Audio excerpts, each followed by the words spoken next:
what's even more significant, I would say, about our story is I didn't even like him. Like, I didn't even want him. I wanted his cousin, to be honest. I tell this all the time. And it was my 9th birthday, and we went to a birthday party. We had a birthday party at a swimming park, and later afterwards, we went back to our house, and I had a cousin who had us back in the day playing games. We had no business, so we were playing Truth or Dare, and they dared Eric and I to kiss, right? Yes. All of this. God darn it! We smooched on the lips, and that was it. Yeah, that was it. And it's funny because when you tell people that I've known you, since we were kids, they're like, wait, people still do that? Like that still happens, because that's how it was, back in the day. Yeah. So you've been an intricate part of my life, you know what I mean, since I was a kid. Like all of my stages of growing and even up until now, like you've been there. So like without you is I don't know what that is. It's weird. So it's crazy. Yeah. We don't kind of know what life is without each other. And it took us a while to kind of embrace our story too, because at once we were like, we ain't really got nothing special. Like we literally grew up and dated each other in church. In church. We grew up together in church. Like literally, he was the drummer. I was the piano player. Yeah. And I mean, Sundays and Wednesdays were like our date nights and date days. Right. Outside of school. We went to school together for 3 years, 2 years, middle school. And I mean, we just like any other regular couple growing up dating, you have your challenges and things of that nature. But yeah, here we are 16 years later married, and 6 years together, because I started us at the age of 9, even though he was around before that. I can't quite remember. Right. But, that's our story in a nutshell of how we met. We met in 2004. Is that right? 2004? Yeah. Yeah. We met on a summer beach project, but just met. Like we were introduced to one another, but it was very short. Summer Beach Project is a 10-week summer experience that a college ministry we were both a part of on different campuses. It was a opportunity to go and to spend 10 weeks studying the Bible and all sorts of things. So we met then, but it wasn't really until 2005, the next year, when we really met and got to spend any time together, right? That's right. Yeah. So,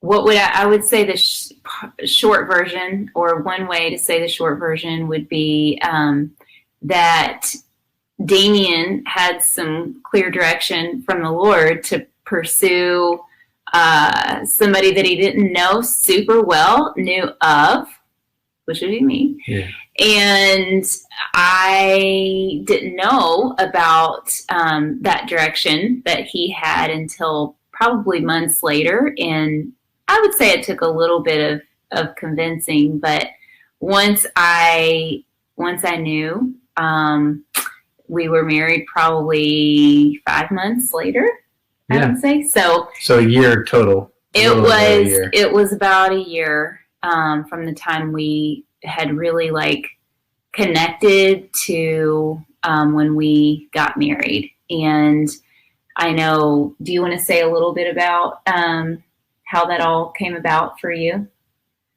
Yeah, sure. I mean, I was walking across campus the year after we had first met, and I didn't really even remember Leah's name, but as I was walking across campus, something like a vision almost came in my eyes, my mind, and I saw her face, and I thought, I remember her, but there was something deep I couldn't shake after that experience, and so sort of blocked it out of my mind somewhat, or at least was confused as to what it might mean. And then that summer, I went back to that same place for a summer beach project, and Leah was actually in Brazil. Same ministry, but not in the States where I was. But lo and behold, the first day I was there, they showed a picture of the team that was going to Brazil, and I saw Leah in that picture. And I thought, oh, I need to find out what her name is. This is weird now. So I found out her name was Leah. And that group that was in Brazil all summer came when they got back in the United States. They came to the place where I was here in Panama City Beach, actually. And so I felt compelled by the Lord to walk up and get to know her. And so I ran into her one night and started talking to her. And one thing led to another, and I asked for her.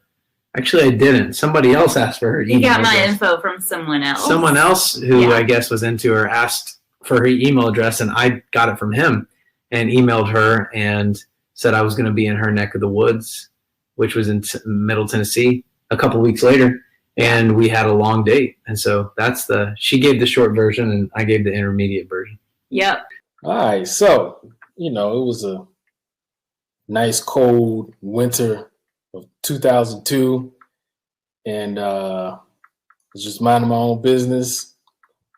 We was in the campus of Oral Roberts University, and I was walking in the dorms, and I saw this young lady who was drawing on her sketch pad by herself in the fishbowl, and I was like, oh, she knew? Because, I was a senior at this time. I'm on my way out, and I saw this freshman over there. I was like, oh, okay, all right, I see her. But she was by herself, which is unusual because, a lot of people kind of travel in pack. But, she was just vibing, drawing. And I was like, oh, she in the art department. I was focused. I'm in the art department too. All right, introduce myself. So I introduced myself. Then about a month later, I saw her with her friends and things like that. And still wasn't thinking anything like, oh, yeah, I'm going to go holler at her and stuff like that. Because, again, she a freshman, I'm a senior. I'm out of here. She young. I'm saying? Young. I ain't trying to mess with no young gals. And so somehow we got on a discussion. She was like, yeah, my birthday's coming up, about to be 21. I was like, you lying. You lying. She's like, oh, I'm telling the truth. You don't believe me. I was like, let me see some proof. So she pulls out her driver's license. And I was sitting with Candace. I was drawing with Candace when you asked me that. Yeah. With my roommate. So she showed me her driver's license, and I was like, wait, you a little bit older than me? And it was that moment right there. I was like, oh, okay. All right, somehow, some way I got to shoot my shot. Now, I'm not going to sit here and lie to you and act like, I had the smoothest of words. But I was like, man, I got to somehow. I knew you were nervous, though. I was extremely nervous. I ain't had no game. I'm going to tell you right there. I ain't had no game. But I was like, you know what? Let me just get to know her a little bit more. I didn't rush it. I think that's what helped me out. I didn't rush the process. I didn't shoot my shot immediately. I genuinely wanted to get to know her better, know what she was about. And so we started to gain a little friendship there. And not just with her, but with her friends as well. And so as that kept going on, I was like, you know what, man, I'm really feeling her, man, but I don't know what to do. And so she had to go to Walmart to pick up something for class. And my vehicle just so happened to be in the lower lot, which is right near the dorms.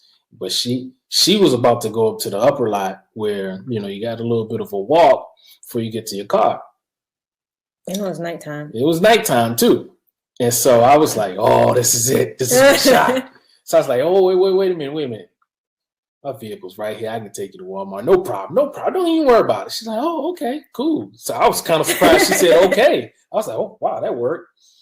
So we went to Walmart first. She got what she needed and everything. And then while I was there, I was trying to prolong the time. I was like, you want to get something to eat? I mean, when last time you ate, And so we went, I forgot what we went. Did we go to like Burger King or something? I don't remember eating. Okay. I just remember Walmart. And then I think I got a phone call from Caroline and the Oh my gosh. Judy and yes, Thea. I think Thea and Judy, and I'm like, where'd you go? You just went with someone you don't know? Like what? They were so confused that they didn't see me till They're late because I prolonged the whole night, and so I was like, "Yo, let's get something to eat." And so while we was trying to find something to eat, the radio was on, and it was talking about some movie. And I was like, "Oh man, I wanted to see that movie." You know, I don't know how I smooth talked you into watching a movie. That was crazy. I still to this day was like, "Yo." Antoine Fisher. It was Antoine Fisher. I was like, oh, man, is it playing right now? Let's see. Let's look at the times. All right. Oh, cool. You know what? It's about to start in about 30 minutes. We already in the car. You want to roll? She was like, all right. And I'm sitting here like, oh, my gosh. So all of a sudden, we at the movies watching Antoine Fisher just off the cuff. And after that, I did something stupid like, this was a good night. I was like, oh yeah, I'm gonna hit you up. Wait a minute, I don't have your number. It was so lame, but she cut me some slack, man. She's like, oh, okay, well, let me give you my number. And I was like, oh, I knew you didn't have my number. I'm like, yeah, I was okay, dude. She gave me the number, man. It was all she wrote. I went back to the dorms, told my boy Larry and them. I was like, yo, I got her number down. And then a few months went by. No, not even a month. A few weeks went by. Like, we still aren't officially together yet. I don't want to tell that part of the story, but something happened on campus where I was alerted. Like, oh. So I walked through the doors of my home church, and there I run into a friend of our family's who was going to Berkeley School of Music. His name was Alfredo, and he was, we were talking and we're sharing and catching up, and he introduced me to two people. He's like, hey, I want you to meet my girlfriend. And I was like, oh, congratulations. And then he was like, I want you to meet my friend Jamie. Yeah. 5 months later that we started really talking and getting to know one another. Yeah, I think same for me. When I met him, my first thought was, oh, okay, he's cute. But at that time, I personally wasn't looking for a relationship. I had a couple times I had dated, but no serious relationships in college. And so I was ready to just focus on what next steps God had for me in my life. And so my focus really wasn't relationships, but just building more friendships, because before I went to college, most of my friends were home and everybody was trying to figure out where they were going to go next. And so when I came back home, a lot of people were either still in school or had traveled out the country or were somewhere else. So it was really building a new base of friends. So our relationship really began with a friendship. And so it was a group of Berkeley students and some other people from other Boston universities that were at our church, where we just became a crew, and we were part of our young adults ministry. And so we did a lot of hanging out, and we did a lot of outings on the weekends. And that's really, I believe, where our relationship evolved. Yeah. Because I think we really had a actual true friendship with no intent at the beginning. At least that wasn't my intent. No, me either. I think it was really that I was playing with a group band in Boston, and invited a bunch of people to the show to see us perform. And it was after the show, a few of them were going the next day to visit Rockport. I think, what month was that? October? It was October. Yes, because it was Columbus Day. That was kind of marked the beginning of our relationship and friendship. Whereas I think we started to take interest in one another as we got to know each other. We laughed a lot. And so a hangout of many, all of a sudden, a few months in, started to become a hangout of two. Yeah. And then there was also, I think it was first time you told me that you liked me. It was November. Yeah. It was just a month and a half later. 2003, yeah. Yeah. It was actually, no, it was later than that. Because, was it after Thanksgiving? No, it was before Thanksgiving. Yes. So it might have been later in October, beginning November. So I guess it wasn't that much. It felt like it. But what I recall is we were hanging out at your apartment. You had a couple of roommates, and we were talking and listening to music, actually, because that was one interest we definitely shared. You just kind of turned around and was like, did you know I like you? And I was like, yeah, I like you too. It was kind of kiddish. But we hadn't expressed it. So, you know, when you make that expression, I feel like it really changes the relationship, especially when you have a true friendship. Yeah. And to be honest, I knew I was starting to develop feelings at the time, but I had told myself I was not going to chase this boy. And if he liked me, he could tell me. Like, I was at that point in my life because I really wasn't looking. So it was nice that it was mutual. So we grew from there. We took it really slow, and we decided, okay, we'll let God decide, you know, how the pace of this should go. And, you know, we did take some time to pray about it, but it was Thanksgiving when we wanted to take it a little bit further. So I guess it wasn't that much longer. Hey, everybody, this is Torrian and Nova. Wow, and we are so excited to be with you right now. So we want to talk a little bit about how we met on the onslaught of this amazing marriage that we have. We've been married for 12 and a half years. Get it right. Almost 13 years this year in May of 2021. So, but it didn't start off as love and rainbows and all of that good stuff. And I remember coming to Oral Roberts University pretty broken. My heart was broken. I was in a new place. It was a new opportunity to meet new people and just start over again. And I met a lot of great people. And I remember the very first time that I saw Nova Gabadon walk into the chapel. Well, actually, I was walking in the chapel and she was on the stage singing in music ministries. And I was like, who is that girl, man? I don't know who she is, but I think that that's my wife. I never had that conversation in my head before ever, but I knew that if I had ever got a chance to talk to her, that would be the end of it all. So we met as friends, and of course, we met through mutual friends, and of course, in the ORU scene, I mean, it was kind of like everybody was like, the new person is my wife, or the new person is my husband, whoever. Everybody's my husband or my wife. Everybody's my husband, everybody's my wife, whatever the case is. And so, but, you know, we were friends, you know, first, and I'll let you talk some too. No, because I want you to get up to the part, because initially you wasn't on my radar yet. So that's why I said you tell your part of the story till we get to that part. You know? Yeah, I don't know why I wasn't on her radar. This chocolate drop, she should have been already just getting it in her head that yes, this is the one. But we dated other people. She was dating some people, busted people. I was only one person, and then I was single. Actually, let me tell the story. Exactly. I was going to say my story now. Exactly. Okay. But anyway, I was actually single for a while, and I had said to myself, you know, I want to focus solely on God and get my life in order. Yes, it was like get my life in order, focus.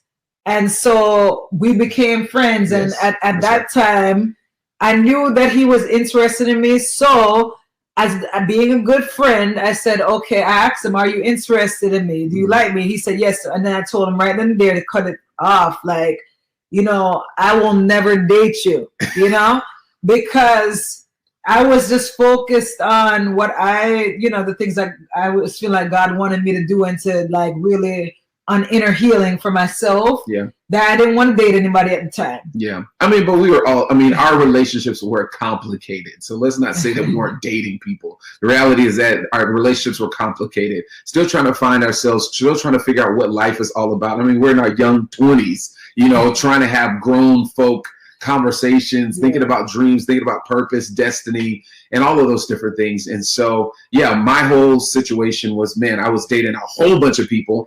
And, but I knew that when I saw her, that she would, if I ever had the opportunity to date her, that would be the last person I date in my life, and she would be my wife. And I had that in my heart, and I tucked it in my heart. And even when I got down to the rejection part, I had already determined in my heart that, you know what, not that I'm just going to try to muscle this thing over and try to, you know, run game or whatever the case is. I remember saying this one thing when she said that, I don't know if it was to save face or it was my spirit saying it, but I was like, you know what? But I don't give up, you know. And I just walked away, and then we went on. I was Yeah. literally serious. No, I know I was that. so focused at the time. I know that. At that time, I was not dating anybody. At that time, I was literally focused on wanting to get myself together, and really, like, I was literally enjoying being single at the time. You know, I did. You know, I did. Okay, well, anyways, that's probably going to be another story, guys, because anyways, but the reality is what I said. It wasn't in that particular moment. It wasn't about me. I don't know if it was me, like I said, saving face, or if it was me just out of my spirit, just saying, I just don't give up.